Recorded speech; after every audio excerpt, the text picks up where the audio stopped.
일단 우리가 유의법, 무의법 얘기를 하면서 많은 사람들이 이제 그 유의하고 무의에 대한 뜻을 정확하게 이해를 하지 못하고 그 일체법 안에, 심지어는 어디 페이스북에 보니까 어느 스님이 그렇게 올려놨는데 일체법 안에 유의법과 무의법을 포함시켜 놓는 경우가 있더라고요. 근데 그게 아니고요. 유의법, 일체, 특별한 이유가 없이 그 초기 경전에서 일체법, 일체라고 말할 때는 구체적으로 오온하고 12처를 얘기하는 것이고 일체 유의법을 말을 해요. 그럼 유의법은 뭐냐 하면은 형성된 거예요. 형성된 것. 형성된 것이란 말이 바로 행할 때 상카라, 나중에 행하고도 관계가 되는데 형성된 일체 모든 것을 유의법이라고 해요. 형성된 일체 모든 것. 그러니까 이게 유의법은 우리가 색수상 행식할 때 행, 그 다음에 12연기에서 말하는 무명행식 할 때의 요 행, 이게 전부 다 같은 거죠. 재행무상할 때의 행, 그 행이 형성된 것이라고 흔히 이제 이렇게 얘기를 하는데 이것도 사실은 그 정확한 설명을 알 수 없는 게 어떤 성향이에요. 성향. 타고난 어떤 것이라고도 할 수 있는데 그렇게 하면 좀 틀리고 우리가 습관적으로 우리가 알지도 못하게 라는 의미에서부터 의도적으로 우리가 뭐뭐 해서 만들어낸 이런 것이 다 포함되는 게 행위예요. 그래서 그것을 다 포함하는 것이 유의법이고 무의법이라는 것은 형성된 것이 아니라는 뜻이에요. 형성된 것이 아니라는 거. 예. 그러니까 이제 여기에서 육사외도를 꼭 이렇게 이제 본다라면은 이제 조금 더 불교적인 관점에서 이거를 이제 요소설이라든가 뭐 무슨 도덕 부정론이라든가 뭐 여러 가지가 있잖아요.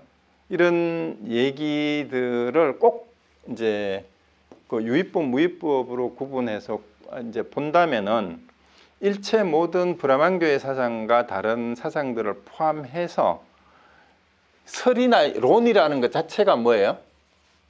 무슨 설, 무슨 론? 이게 다 형성된 거지. 윤회설, 업설 하는 것도 전부 다 뭐예요? 그럼 인간이 하는 모든 말도 말을 이렇게 하는 게 말을 하는 거니까 말이 형성된 거잖아요. 다 유의법이에요. 다 유의법이죠. 그럼 전부 다 유의법은 맞는데 그럼 무의법은 뭐냐라는 건 무의법은 말 그대로 열반을 무의법이라고 해요. 열반.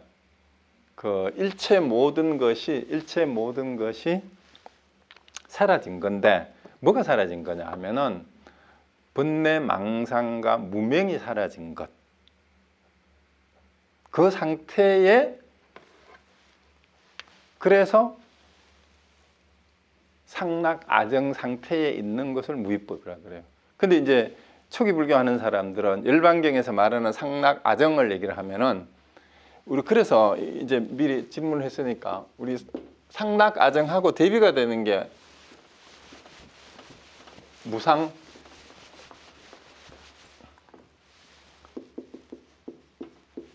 이게 무상이죠.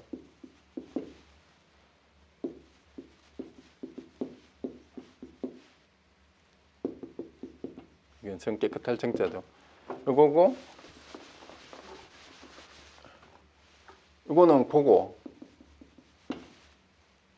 이거는 아 대신에 무하잖아요. 그 다음에 정의 반대가 부정이고 이제 우리 예토 예할 때 예를 써도 되죠.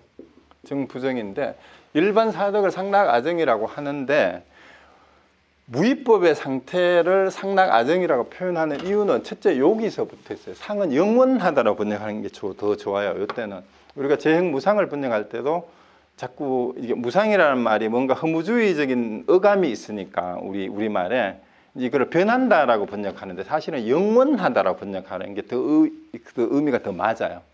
영원하다, 영원하지 않다예요. 영원하다, 영원하지 않다. 그래서 형성된 것은 영원하지 않다예요. 형성된 것은 영원하지 않다. 이게 유의법의 특징이죠. 유의법. 이게 유의법이에요.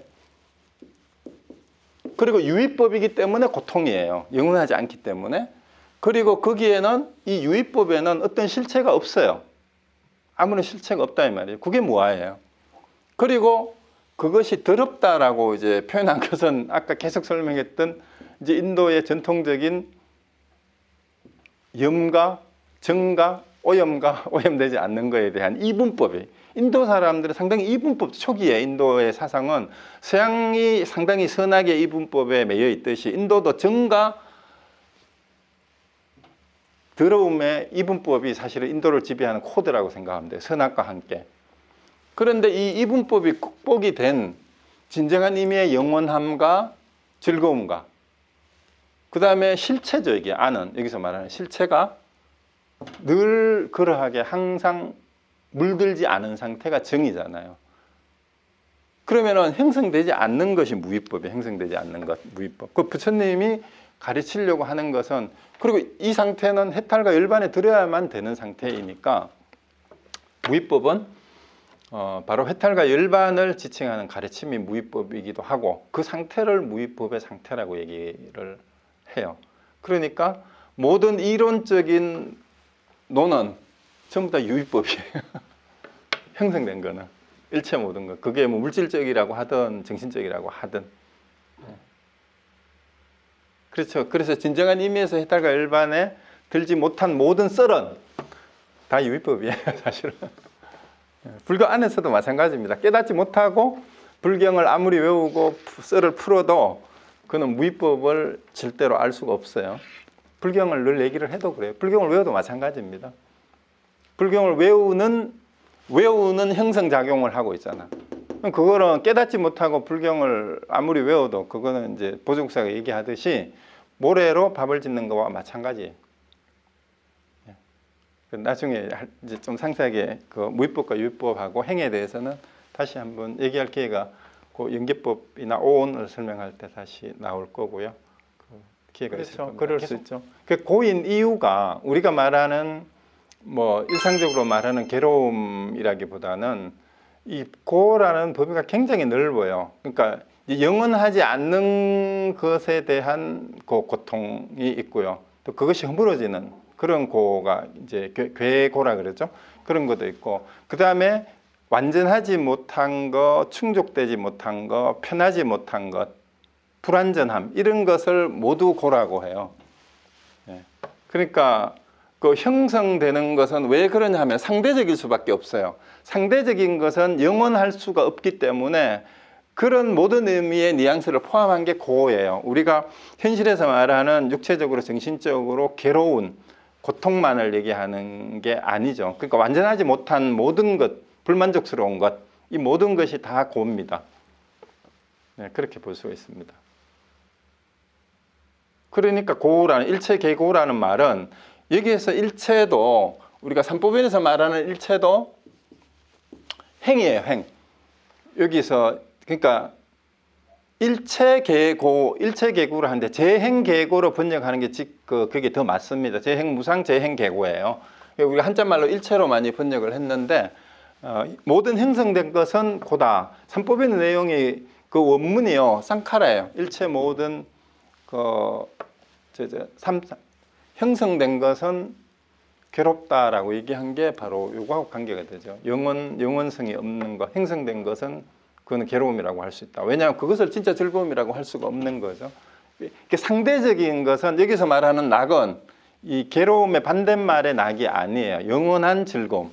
그러니까 영원한 즐거움의 본체의 깨끗함. 이렇게 그냥 한 문장으로 해석하면 좋아요. 이걸 네 개로 해석하지 말고 상락 아정을 영원한 즐거움의 본체인 깨끗함. 그러니까 불변의 깨끗함이에요. 이게 상락 아정이죠.